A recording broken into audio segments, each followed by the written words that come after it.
Olá, bem-vindos ao Vamos Conversar, e hoje nós vamos falar de uma conversa que interessa a todos nós, depois da COP30, realizada em Belém do Pará. Quais são as perspectivas de mudar alguns conceitos mundiais, mas principalmente para a nossa realidade de Santa Catarina, a partir do que foi discutido lá? Aliás, teve mais discussão do que resolução, né?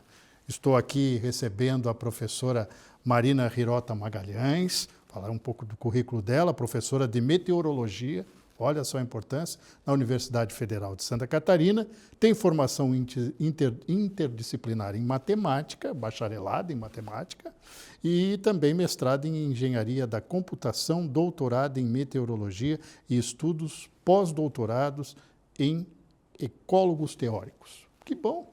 Olha, eu nem sabia que existia esse negócio de ecólogos teóricos. E olha que eu já andei por esse mundo universitário.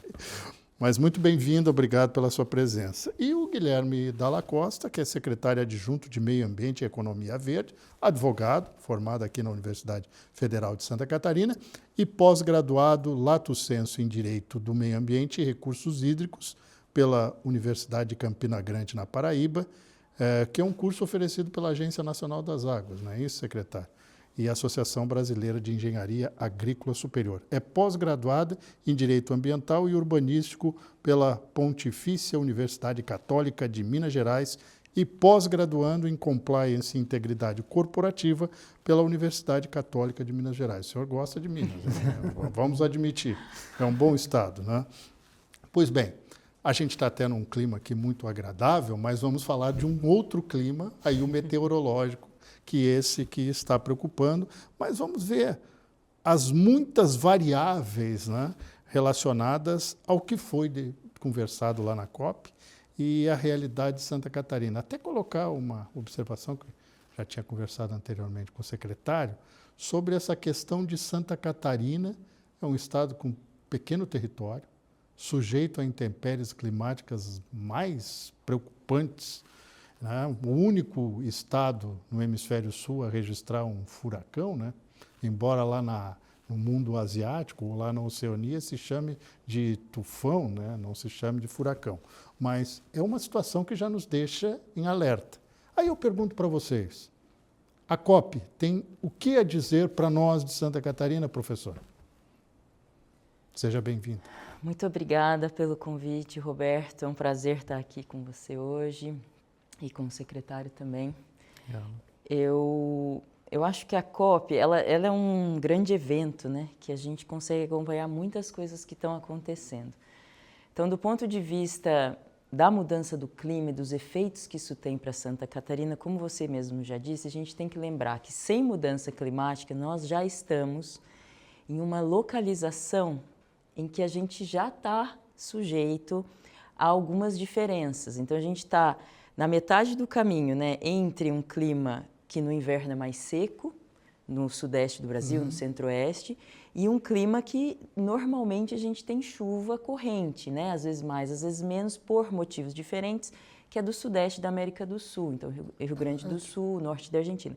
Então, como a gente está assim no meio do caminho, a gente às vezes tem uma característica, às vezes a gente tem outra, e a gente está num lugar que a gente tem uma característica muito particular na América do Sul, que é muito semelhante à que a gente tem na América do Norte, com uma cadeia de montanhas canalizando um fluxo de umidade, né? Lá em cima são as Rochosas, aqui são os Andes, e que vão desembocar mais ou menos aqui na gente, né? E que por isso alimentam tornados, por exemplo, assim como a gente tem no meio oeste dos Estados Unidos. Então, é uma característica muito particular, assim, né? Bem colocado pela senhora. Eu me lembro de uma conversa que eu tive com um geógrafo, doutor na Universidade Federal. Infelizmente, ele já está aposentado, ou felizmente para ele. Aí eu perguntei para ele o seguinte, doutor, eu sou um admirador de geografia, eu adoro geografia, adoro história. E aí, a gente, se olhar a curvatura da Terra, entre a ilha de Santa Catarina e a Antártida, não tem acidente nenhum. Não tem uma ilha Não tem nada. Nós estamos sujeitos a receber direto essa coisa que a gente fala do vento sul, que o gaúcho chama no minuano, e outras coisas mais, direto. Né? Mesmo que eles façam curvas, evidentemente, o vento traz, e aí com a meteorologista, não com o jornalista, é uma situação que me chama bastante atenção. Quer dizer, isso nos torna também mais vulneráveis a essas questões meteorológicas? Então, sim, em geral, de uma forma geral, a gente já teria isso, né? E quando a gente pensa na mudança climática causada pelo homem, não a natural, que acontece, tem ciclos mesmo dentro do sistema climático, de acordo com parâmetros mais planetários, assim, se a gente pensa nessa mudança climática que está acelerando o efeito estufa e aumentando esse efeito estufa, a gente começa a ter uma intensificação e uma maior frequência desses eventos que acontecem naturalmente, mas que têm grandes perdas, danos socioeconômicos, mas agora com mais frequência.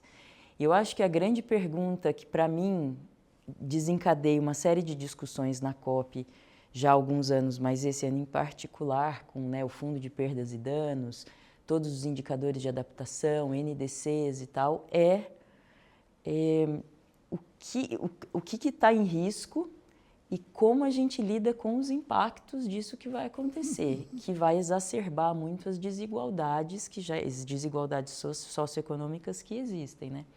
Então, a gente pensa nesse furacão, 2004, né? Então, faz não faz tanto tempo. Mas se você vai a Araranguá, o pessoal lembra muito, sim, né? Então, sim. assim, quem passa por isso... Não, e nós ainda tivemos vamos chamar de sorte, não existe sorte em meteorologia, mas tivemos uma sorte que ele perdeu a intensidade, né? Porque se ele viesse subindo o litoral aqui, ia causar muito mais prejuízo em densidade demográfica muito maior, que é o nosso caso aqui na Grande Florianópolis, né? Então, mas a senhora tocou num ponto interessante, a senhora é por educação, evidentemente, que é a questão do impacto econômico. Se hoje a gente já tem muita gente abaixo da linha da pobreza, talvez não seja tanto o caso de Santa Catarina, mas também estão por conta de problemas na agricultura, problema na agricultura de subsistência por causa dos efeitos climáticos e também por conta de outras situações criadas no planeta do ponto de vista histórico, como a senhora colocou. Nós já tivemos uma era de gelo, né? E podemos ter outra. O que nos impede? São ciclos. Mas aí eu pergunto para o secretário de Meio Ambiente e Energia Verde. O que a gente mais escutou nessa COP é mudar o nosso plano em termos de capacidade de produção de combustíveis, transformar tudo que é combustível fóssil, trocar por uma indústria que use a energia elétrica, por exemplo, porque temos também os biocombustíveis. Santa Catarina está preparado para isso, secretário? Seja bem-vindo. Obrigado, Roberto. Cumprimentar a professora Hirota, agradecer o convite. É um desafio, e é o desafio que podemos dizer o do século, né? A transformação da matriz energética, essa tão falada expressão da transição energética, né? De fato, nós estamos buscando isso, a humanidade está nesse caminho. Nós temos visto, acho, muitos avanços nas últimas décadas em termos dessa transformação energética, migrando para energias alternativas, novos investimentos, produção de material, pesquisa, ciência, tecnologia, armazenamento de energia. Isso nós temos visto em vários modais, eólica, solar, hidrogênio verde. A grande pergunta que a gente faz temos a garantia de que vamos conseguir que a humanidade se mantenha só com esse tipo de energia ou quando vamos ter isso?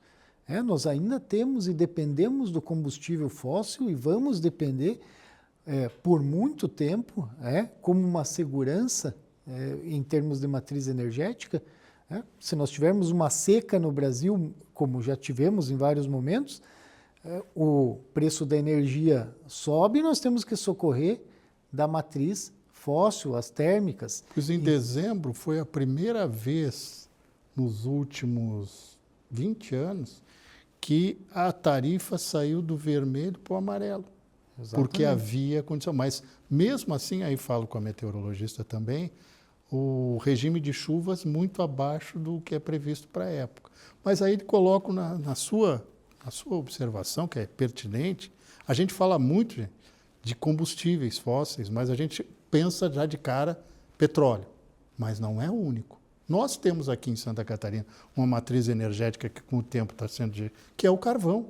E a Europa voltou a crescer a utilização do carvão, principalmente depois da guerra da Rússia com a Ucrânia, porque a Ucrânia passava pelo território ucraniano, até desviaram, boa parte do gás natural que a Rússia. A Rússia é uma potência em termos de petróleo e gás natural. E tem as maiores reservas de água potáveis do mundo, só que são todas congeladas, né, professor? Mas a Rússia é um Brasil grande em termos de capacidade de geração de energia. Aí o que aconteceu? A Europa teve que voltar para o carvão.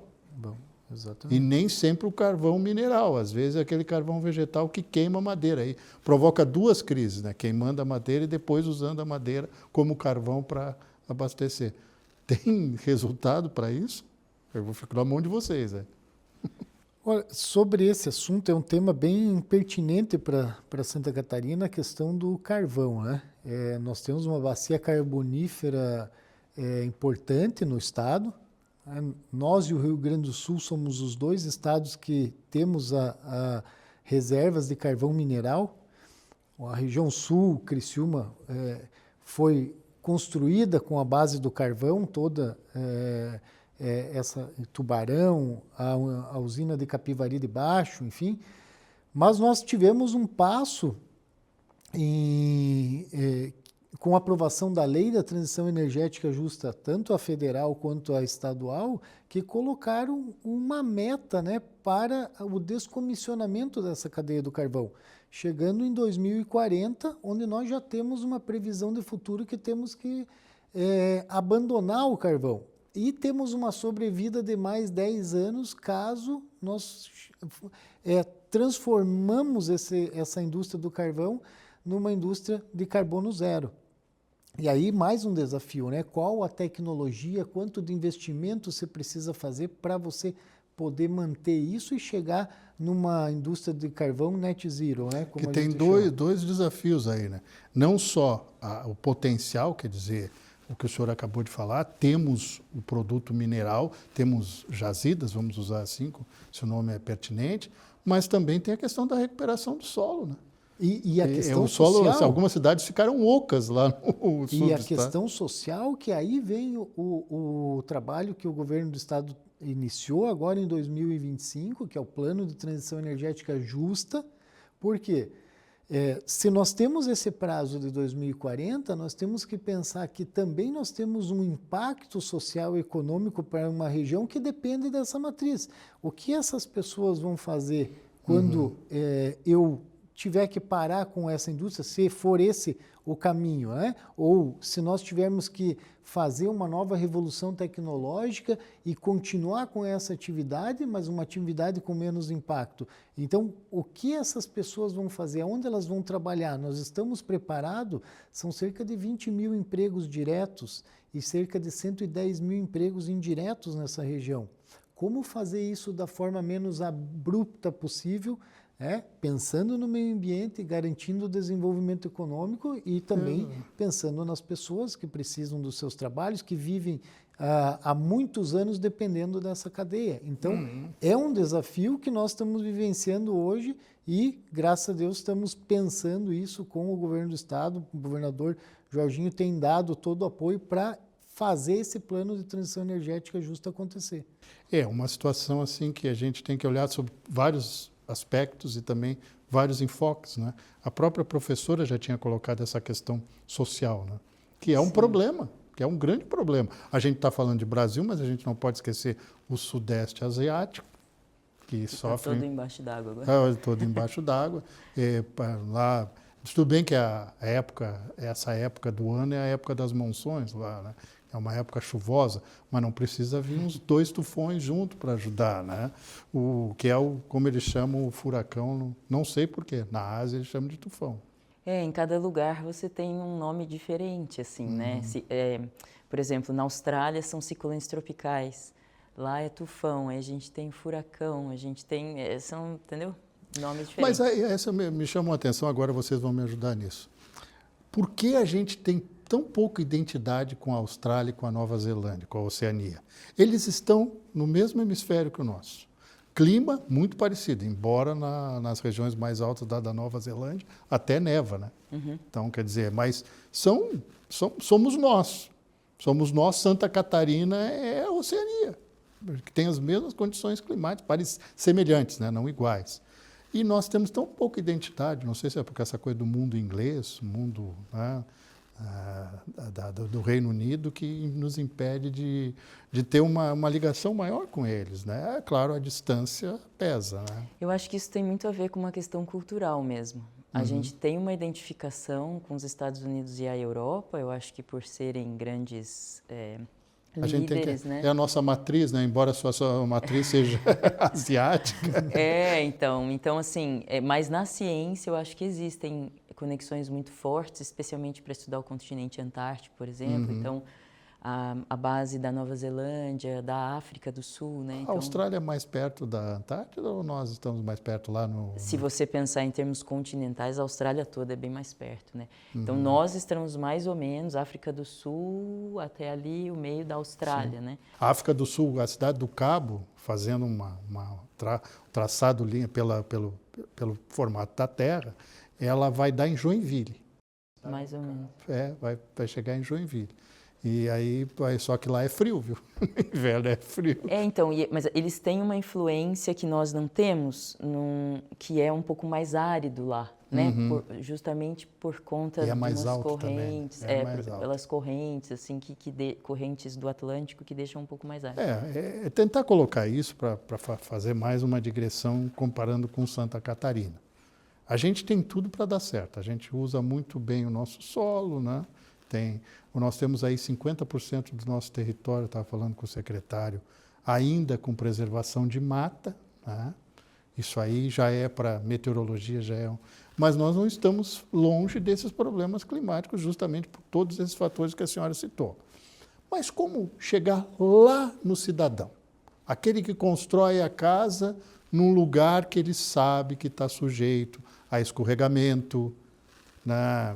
Microexplosão, granizo, e só para citar alguns eventos, né? Tornados, né? Aí vem a nossa relação com o meio oeste americano, né? Que a senhora acabou de citar, uma loucura. Eu vi tornados nos Estados Unidos, são assustadores. Né? São assustadores. Diz que eu estava a 5, 6 quilômetros de distância, mas eles são assustadores. Aí eu pergunto, como chegar para essa pessoa, para os engenheiros daquela região, e mudar o nosso patamar de construção? A gente não tem basement aqui, o pessoal não gosta de fazer porão nas nossas... Precisa começar a fazer, né? Então, aí a gente entra... vou começar aqui, por licença, favor, professor. Secretário. Eu acho que a gente entra numa questão que é muito abordada no painel intergovernamental para a mudança do clima, o IPCC, que é muito falada na COP, que são as questões de adaptação, né? Com o que já mudou, o que é que a gente tem que fazer para se adaptar, porque ainda vai mudar mais um pouquinho, um pocão, mas a gente vai ter que ir se adaptando, né? E como fazer isso, entra toda uma questão daí de financiamento climático. Isso foram grandes discussões que a gente teve na COP. Quem ganha, né, para fazer toda essa transição que o secretário trouxe? Então, tem, né, um ranking de países em desenvolvimento, que teoricamente vão acessar mais os fundos que estão associados a países em desenvolvimento, mas aí a gente chega e vê a China ainda em desenvolvimento. Então, assim, tem algumas discrepâncias. Onde vai parar a gente não sabe, mas está em desenvolvimento. Mas então a gente precisa fazer essa transição justa e como fazer isso pensando nesses 20 mil empregos e tantos outros milhares de empregos que a gente tem no mundo, eu acho que é uma questão. Mas na parte de adaptação, eu gosto, não é que eu gosto, né, pelas razões inadequadas, mas um exemplo para mim é o que aconteceu no Rio Grande do Sul, né? Então, a gente tem, por exemplo, no Nordeste do Brasil, já um decréscimo, um secamento de longo prazo. Só que não é um grande evento extremo. Então, são dois efeitos Que diferentes. é relacionado à região, né? Tem um fator regional lá. Tem, lá é um semiárido e está virando árido. Então, Sim. está diminuindo ainda mais a Nós quantidade de teremos chuva. um dia deserto, infelizmente. Em alguns lugares. Então tem toda essa mudança já, mas ela é mais gradual, né? Se a gente pensa em eventos extremos que acontecem de forma isolada, aí a gente tem 23, 24 Amazônia, a gente tem eventos de alagamento, né, de inundação em cidades de São Paulo, aconteceu em Petrópolis, já teve, na Ilha Grande. Então, isso pensando bem para trás, né? Aqui no estado Pois é, a gente isso que eu ia teve, em citar. Blumenau. Então, 1983, assim, 1984, trabalhei naquela enchente. Então, é algo assim que a gente não tem ideia, não tente imaginar raciocínio, você como um profissional, dentro de um helicóptero, jogando saquinhos de leite plástico, eu sei que não é adequado do ponto de vista ecológico. Naquela época era isso, né? Mas naquela época, nós estamos falando de coisa de 40 anos. 80. E jogando aquilo com água mineral engarrafada, em pedaços que não tinha mais de uma circunferência de 3 metros, com 10, 15 pessoas lá, porque era o lugar que ficou seco. E aquela água batia no asfalto, porque era o lugar mais alto que eles podiam ir, e estourava. Você precisava, o nosso desespero e o desespero daquelas pessoas. E um helicóptero da Marinha e do Exército não consegue descer tanto, porque você varre as pessoas que estão lá embaixo, por conta da operação da hélice, né? E era um desespero para quem estava jogando e para quem estava lá embaixo. Quer dizer... Então, eu penso muito que essas informações, então, por exemplo, você teve, daí no Rio Grande do Sul foi uma coisa numa escala muito maior, né? Não foi numa cidade, não foi, sabe assim, foi um alagamento geral, né? E tem muito a ver com todo o escoamento de água, Lagoa dos Patos, aquela coisa toda. As pessoas conheceram que o Guaíba, na realidade, é um lago, né? Então, eu acho que em termos de geografia, eu acho que foi bem instrutivo, porque o Jornal Nacional ele era apresentado, né, todos os dias, quase lá do Rio Grande do Sul. Então, eu penso assim, então, uma coisa prática, um monte de pontes caíram, um monte de cidades acabaram, assim, porque estavam em regiões de muito risco. O que você faz agora na reconstrução? Vai botar no mesmo lugar? Exatamente. É a grande Mas aí questão. vem um parênteses, que, usando o exemplo do Rio Grande do Sul, né? Houve um evento climático extremo daquele porte há muitos anos atrás, numa dimensão 41, muito parecida. Né?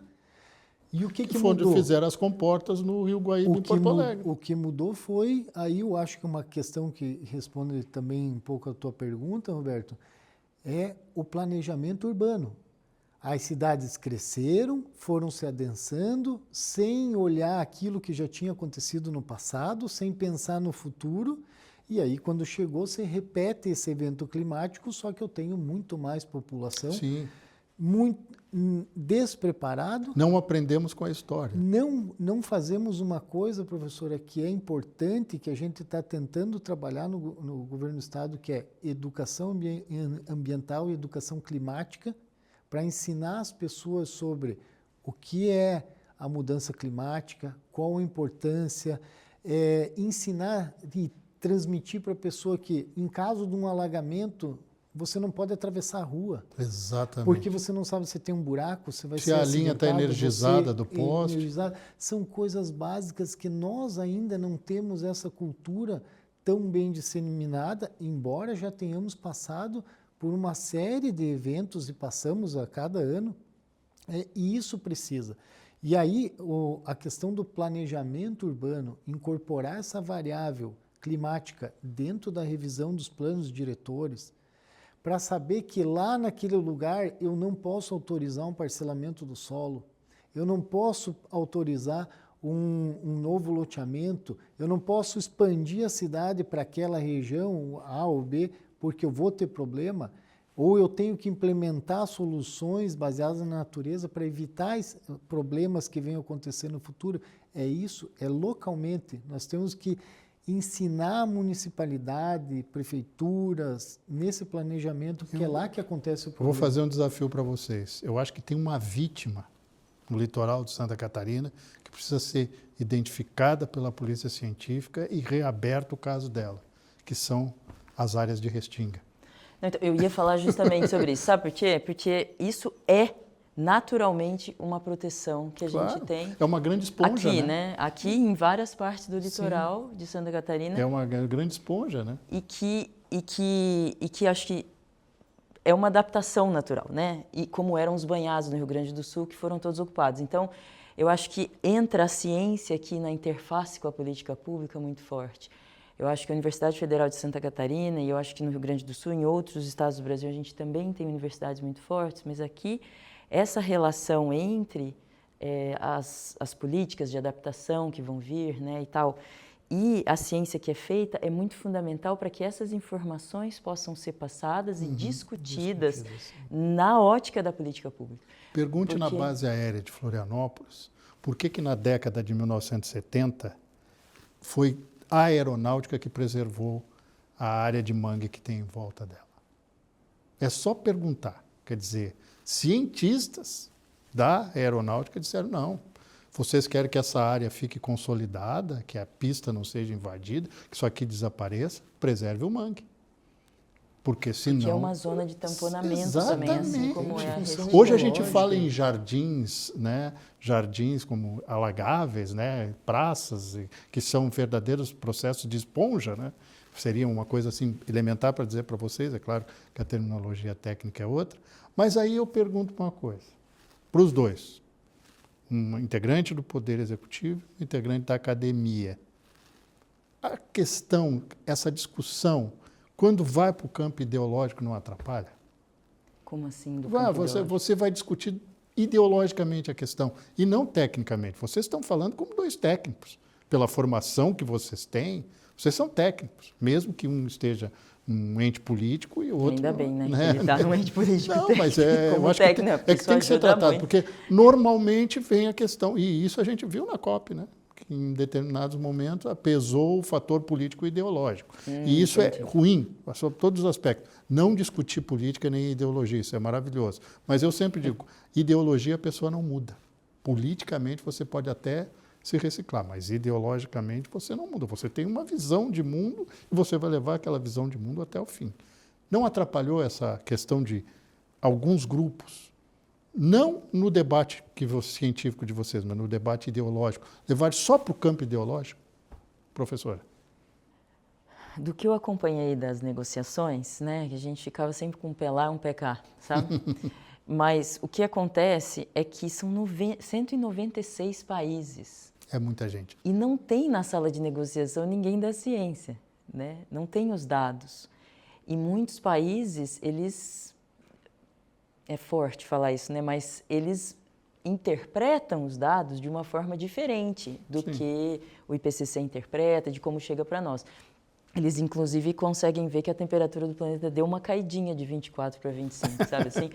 Então, que o nível do mar não está aumentando, está caindo. Pergunta para aquele pessoal das ilhas lá que vão desaparecer. Então, mas imagina esse pessoal nosso litoral aqui da praia que está diminuindo, a faixa de areia que está diminuindo. Você imagina a cara dessas pessoas numa plenária dessa, assim, sabe? Então, eu penso que não existe, mesmo na COP, cada país vem com a sua bagagem científica do país, né? E já tem uma agenda definida antes, que vai ser discutida e que vai ter os textos associados. Então, quando a gente está pensando na influência da ciência, isso tem que ser construído junto com os países, através de todas as políticas municipais, estaduais e federais, que precisam estar alinhadas com as metas globais.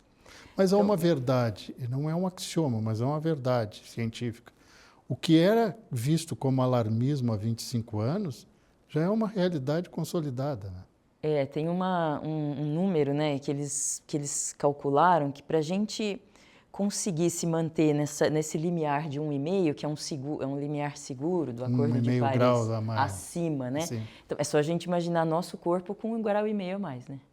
Dá uma diferença. O planeta também, né? Então ele também vai dar uns negócios, né? Vai dar Tem repercussão. Exatamente. Então, quando a gente pensa nisso, nesse 1,5 grau, que é o limite, que é o alvo do Acordo de Paris, e se a gente pensa nisso, né? Agora virou um alvo cada vez mais, que está em tudo que é lugar, A gente pensa o seguinte, que entre 2020 e 2025 era para a gente estar começando a virar a curva. Era o declínio. E até o declínio. O marco, se eu não me engano, era 2030, a partir de 2030. Não, mas 2025 para começar a virar, entendeu? Que a gente continua subindo, né? Uhum. Então, o que acontece é que a gente precisa fazer esse movimento, e daí tem toda essa... Como fazer isso, que é o que você perguntou no começo, né? E também mitigando e adaptando ao que já mudou.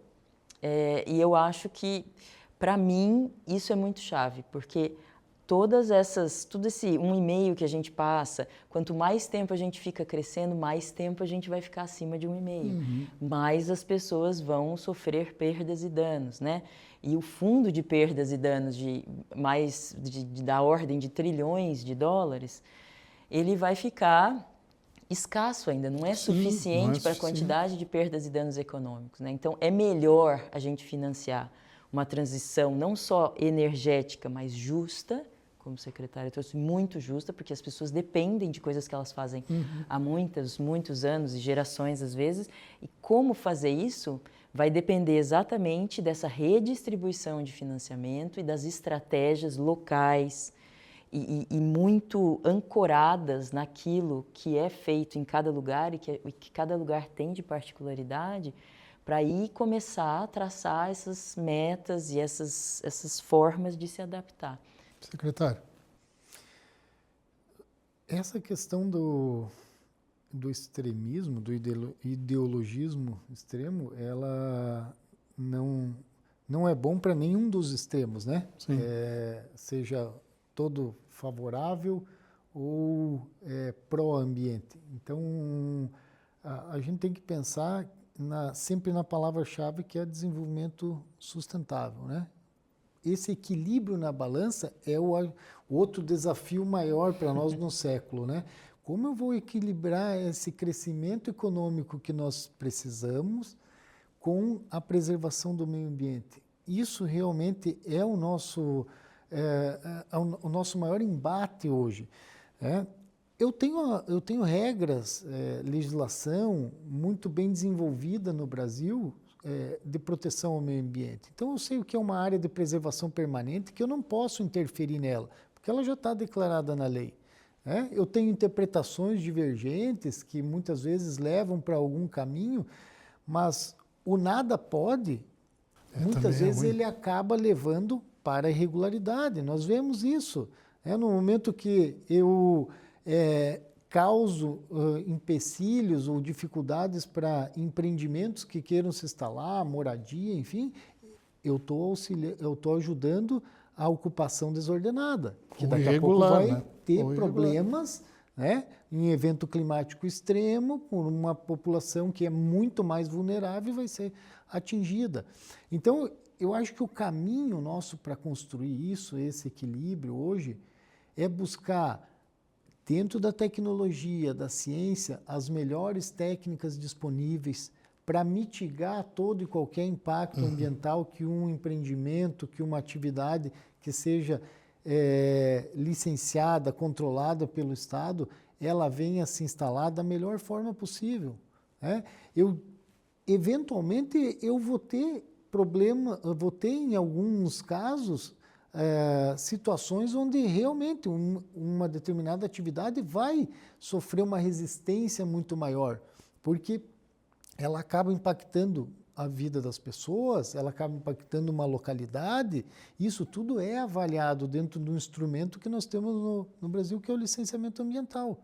Mas eu não posso fechar os olhos e achar que hoje nós vamos viver no extremismo da preservação. Nós vamos ter que buscar sempre essa É porque a gente tem pessoas para alimentar, né?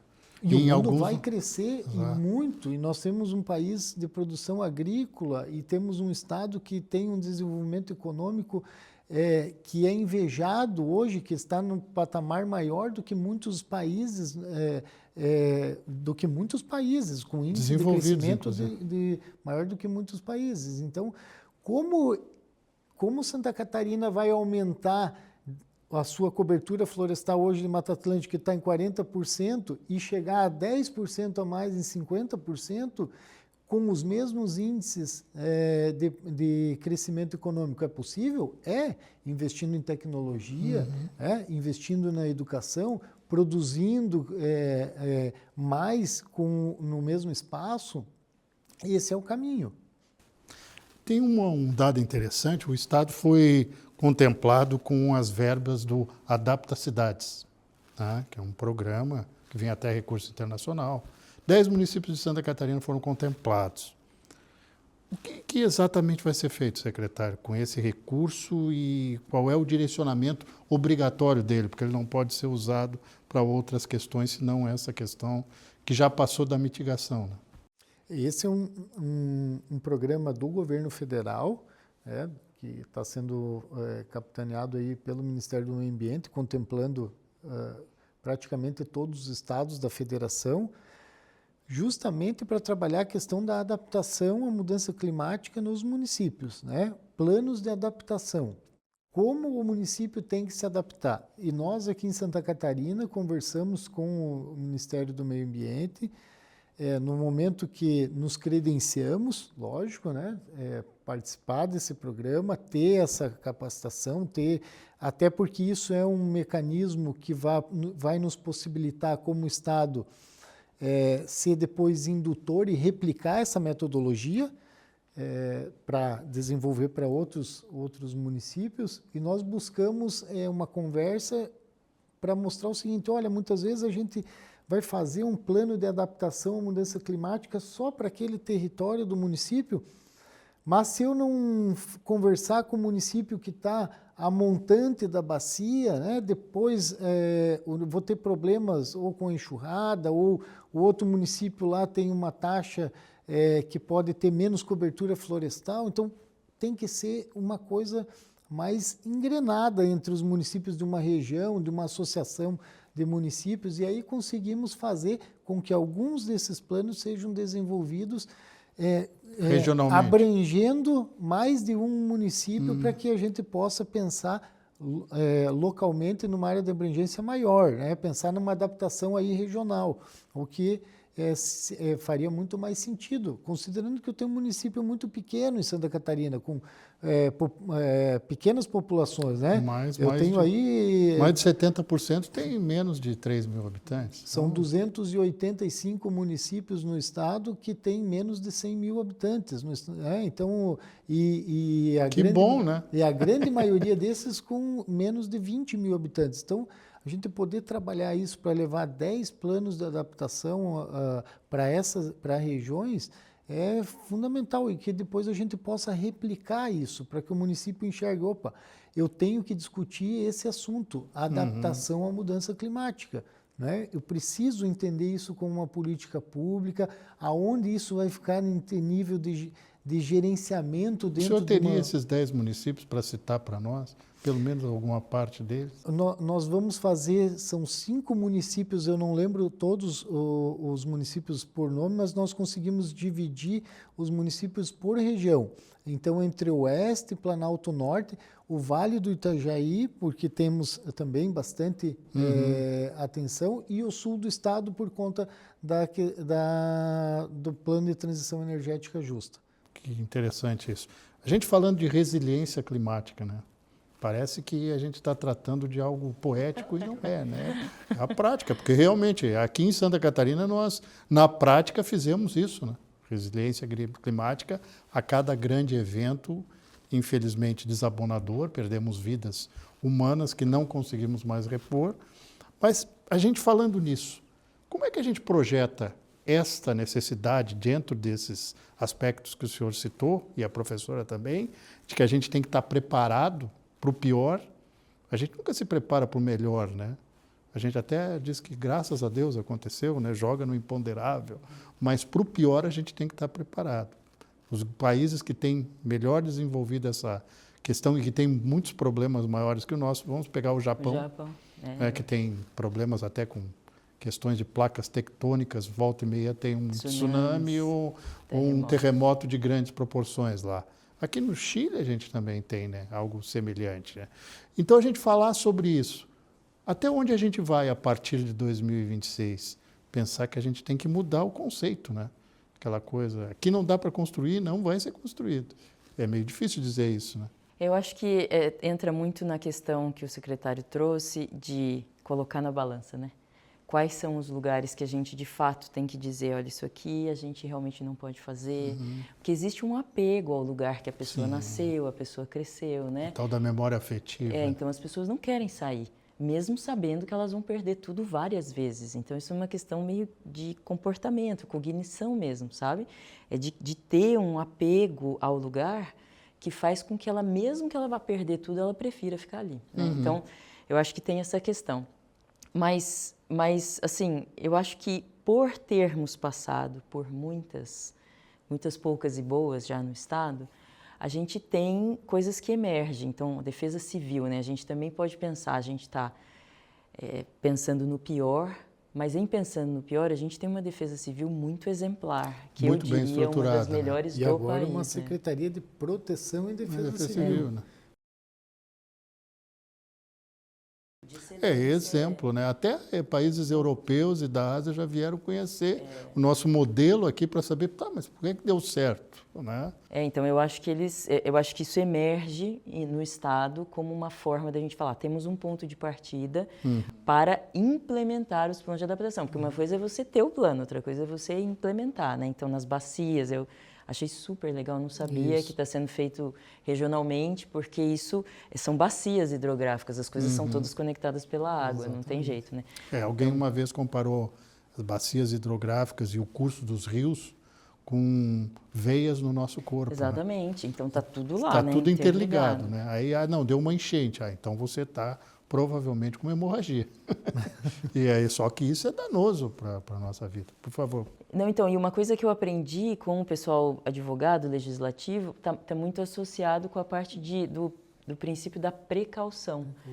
Porque a gente tem a prevenção, que a gente sabe o que pode acontecer. Mas no caso da mudança do clima, as coisas ficam menos previsíveis e você começa a ter que ter uma precaução, ou seja, se preparar não só para o pior, mas ter planos de contingência para diferentes cenários, né? E a gente é amparado pela legislação nisso. O pessoal do MP até, do Ministério Público, uma vez eu fui falar e a gente estava conversando sobre isso, né? Que existe uma defesa desse princípio da precaução, e eu não sei os pormenores, porque eu não sou uma pessoa entendida disso. Ali um especialista. Então, a falta de certeza científica. Então, porque tem uma incerteza da precaução. Mas não, que você... Desculpa. E a gente... Não, por favor, complete. Não, mas que a gente possa, de repente, e aí eu traria o Japão, como você já trouxe, Roberto, de a gente pensar, se você vai para o Japão, as pessoas sabem o que elas têm que fazer. Então, como isso chega nas pessoas? Então, você tem um plano, você tem implementação através de políticas, mas você tem que chegar nas pessoas e dizer, olha, se você tiver um alerta, você corre para tal lugar no topo do morro. Exatamente. É um plano de contingenciamento. Isso. E desde pequeno você tem que orientar sobre isso. Mas então, é um exemplo passos, que a gente poderia adotar aqui facilmente. Eu acredito muito na cultura de você, na escola, no ambiente escolar, desde pequenininho desenvolver isso. Nos Estados Unidos há isso, na Alemanha há isso, nos países que já sofreram algum tipo de tragédia, seja de que porte for, mas vamos usar a climática, eles sabem exatamente onde eles têm que ir. Treinamento dentro de escola, soou o alarme, desce todo mundo em fila na escada, nada de correria, um atrás do outro, vai por aquela escada, sai por aquela porta, vai para determinado lugar. Até é uma coisa muito fácil, e a criança ela muda o ambiente dentro de casa. Eu me recordo que, hoje são adultos meus filhos, né? Eu já sou até avô, mas quando eles eram pequenininhos, dentro do carro, a menorzinha dizia assim para mim, pai, tá amarelo, para. Eu sabia que eu tinha que parar. Mas a educação de trânsito é uma coisa que poderia estar mais incutida, mas a educação ambiental funcionou nas escolas. A minha esposa é professora, aposentada hoje em dia, mas funcionou nas escolas. A criança tem consciência. E áreas onde o pessoal matava passarinho ao bel prazer, ou até para comer, também tem essa questão cultural na colônia, as pessoas não fazem mais isso. Pô, esse passarinho traz a semente, não sei o quê, trata isso. A gente tem esse convívio, né? O homem do campo tem esse convívio. Por isso que ele sabe quando vai chover, quando vai fazer estiagem, quando a coisa e os é mais... pescadores aqui sabem tudo Exatamente. também, né? Pergunta Sabem. para os golfinhos lá de Laguna, né, que Nossa, ajudam os incrível, aquilo pescadores. também, nossa, Quer dizer, muito legal. tem essa relação, mas é que talvez porque a gente é um estado com menor população e que as pessoas têm noção de onde elas vivem, tem essa coisa, eu me lembro do passado, eu aprendi com a história, aquela área não é boa para construir porque o morro está numa inclinação muito grande, mesmo que você cubra de árvores e tal, não vai funcionar, porque aquilo... E outra coisa, nós temos um problema no solo, né? O nosso solo é muito arenoso e onde tem muita areia tem pedra. Então, quem segura quem? É a pedra ou a areia? Ninguém segura ninguém. Precisa da cobertura vegetal e, às vezes, não é suficiente, dependendo do impacto das chuvas, né? Não sei o que os meteorologistas fizeram, que as chuvas estão cada vez mais fortes. Eu não poderia deixar de também lembrar, Roberto, uma ação importantíssima que o governo do estado está fazendo, que são as medidas de intervenção em todo o Vale do Itajaí, nas barragens, para deixar a barragem preparada, fazer limpeza de rios. O que o governador Jorginho Melo está fazendo nessa região com investimento para preservar a vida. É uma medida preventiva, porque toda vez que acontecia um problema, como aconteceu em 23, que pela primeira vez na história a barragem de José Botê verteu, verteu com excesso de tanta água que tinha, isso e não estava preparada, ou seja, o que está se fazendo hoje com a Secretaria de Proteção e Defesa Civil, com as medidas do governo de investimento, é justamente para preservar a vida das pessoas que estão lá embaixo no vale, dentro Blumenau, Rio do Sul, que isso acaba tendo impacto na vida de milhares de pessoas se você não investir e deixar uma comporta que ela possa abrir, usável, que não, né? que não né? vai emperrar na hora que ela precisa abrir, ou que ela precisa fechar.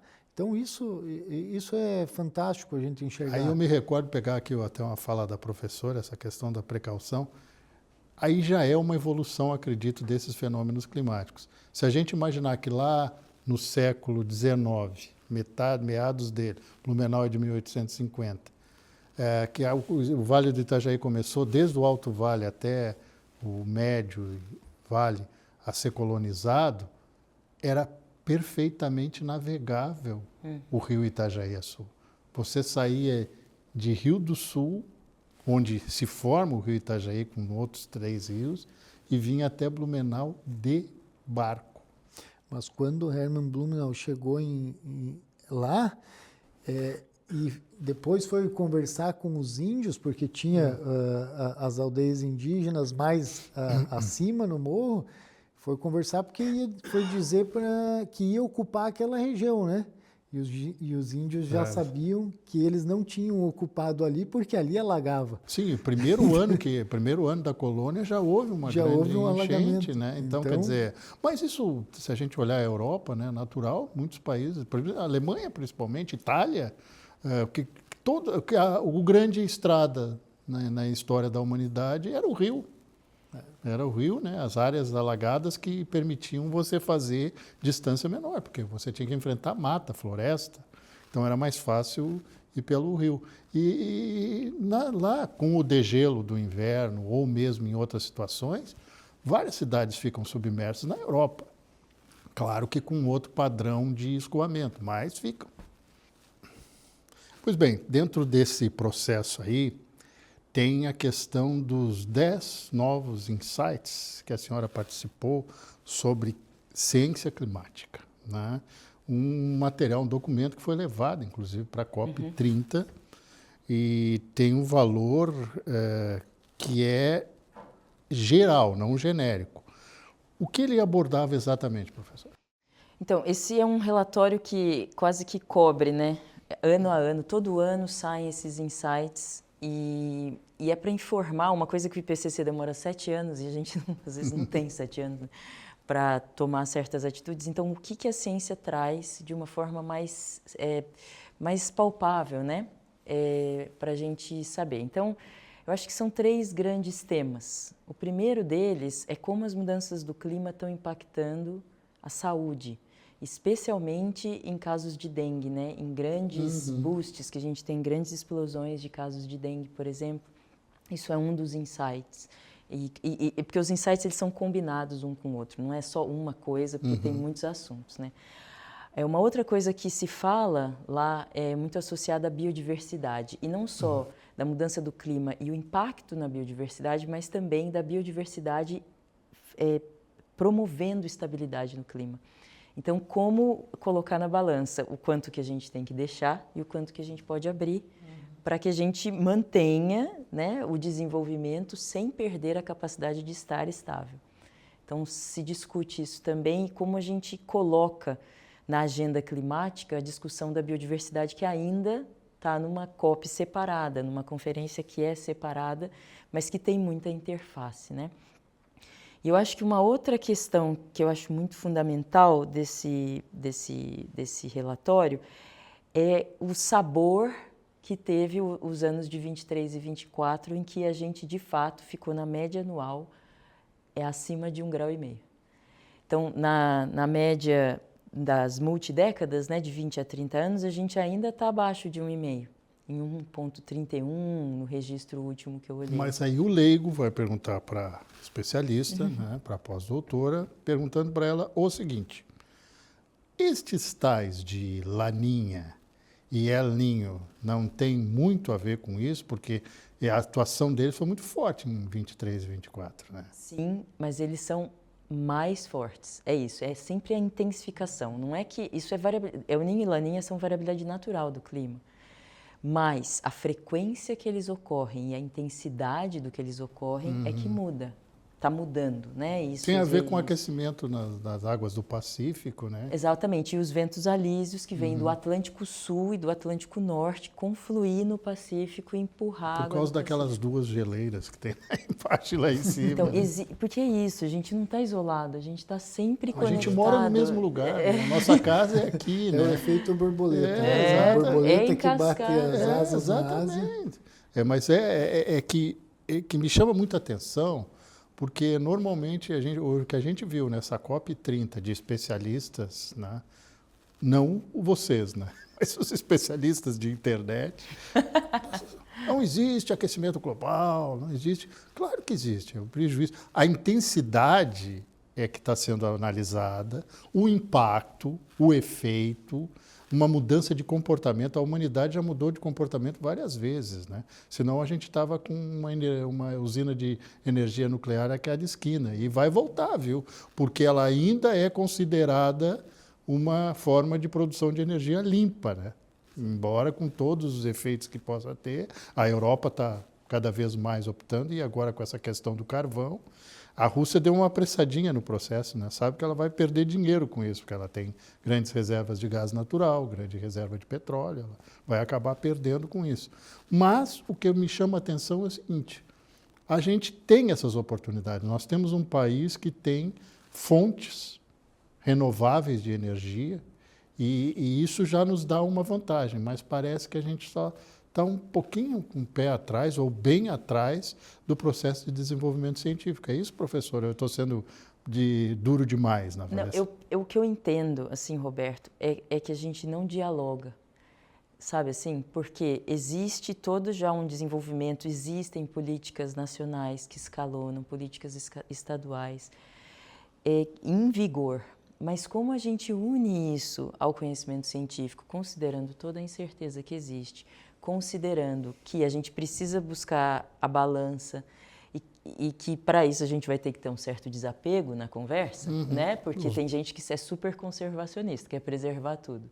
E tem pessoas que querem abrir tudo. Mas como a gente faz o que em inglês chama compromise? Como a gente fala isso em português, eu nunca lembro. É comprometer? Vem de compromisso, né? Como a gente sabe... É comprometimento, seria a nossa palavra. Sabe, como a gente coloca isso na balança e consegue, na mesma mesa, conversar sobre soluções. Então, eu penso que é muito mais nesse sentido do que, né, a ciência avança no timing que ela consegue avançar, mas a política pública precisa às vezes ser mais rápida, porque as pessoas estão perdendo a vida, elas, sabe? Então a gente está perdendo dinheiro, inclusive, várias culturas correm o risco de desaparecer, né? Até o açaí corre o risco de desaparecer. Sim, o cacau, né? Cacau, chocolate. Então, quer dizer, é como a gente consegue sentar na mesa e propor soluções que de fato são inovadoras e são aquelas que a gente vai precisar no futuro. Sozinhos, a gente não vai resolver todos os problemas que a gente tem, sabe? Assim, na minha visão. Então, o que falta não é o desenvolvimento do que já acontece em caminhos separados, mas é como a gente consegue integrar isso com os tomadores de decisão e com as pessoas que de fato... Acho que a senhora usou desde o início do programa conversar. E foi o que o secretário também colocou, né? A gente tem que unificar, né? Pegar os polos e dizer para eles, a gente tem que se encontrar aqui no centro e começar a fazer, de repente, esse desapego, né? É a política do perde-ganha, não do perde-perde ou ganha-ganha. Por favor. Roberto, professor, a gente tem, eu acho, também uma visão no futuro para a economia verde do Brasil. O Brasil desponta aí como um país, né, dentro desse tema da sustentabilidade, que ele pode ter muitas oportunidades e vai ter muitas oportunidades explorando essa nova matriz energética, né, sendo um país que enxerga que o desenvolvimento econômico é um desenvolvimento que vai ter aliado a isso toda uma política ambiental. É um país que está mostrando para o mundo exemplo. Nós temos as nossas grandes dificuldades de como fazer isso, né? Como implementar, fazer esse crescimento. Mas nós temos um mundo de oportunidades nesse caminho, né? Para a sustentabilidade ambiental, para o desenvolvimento da economia verde, criando novos empregos verdes. Santa Catarina é um estado um estudo recente que nós fizemos, nós temos aí uma base da economia ligada a empregos verdes. Só, por exemplo, na agricultura, a cada 10 empregos em Santa Catarina na área da agricultura, 6 são considerados verdes, né, pelos critérios do Ministério da Economia. Então, nós temos aí um caminho para ter essa transformação, né? Acho que os próximos 40 anos desse país vão ditar isso, qual é a nossa trajetória para a gente ser um país do futuro, um país mais verde, com mais sustentabilidade e continuando com o desenvolvimento econômico que a gente quer. Dava para conversar mais umas 30 horas, dava para chegar na COP31.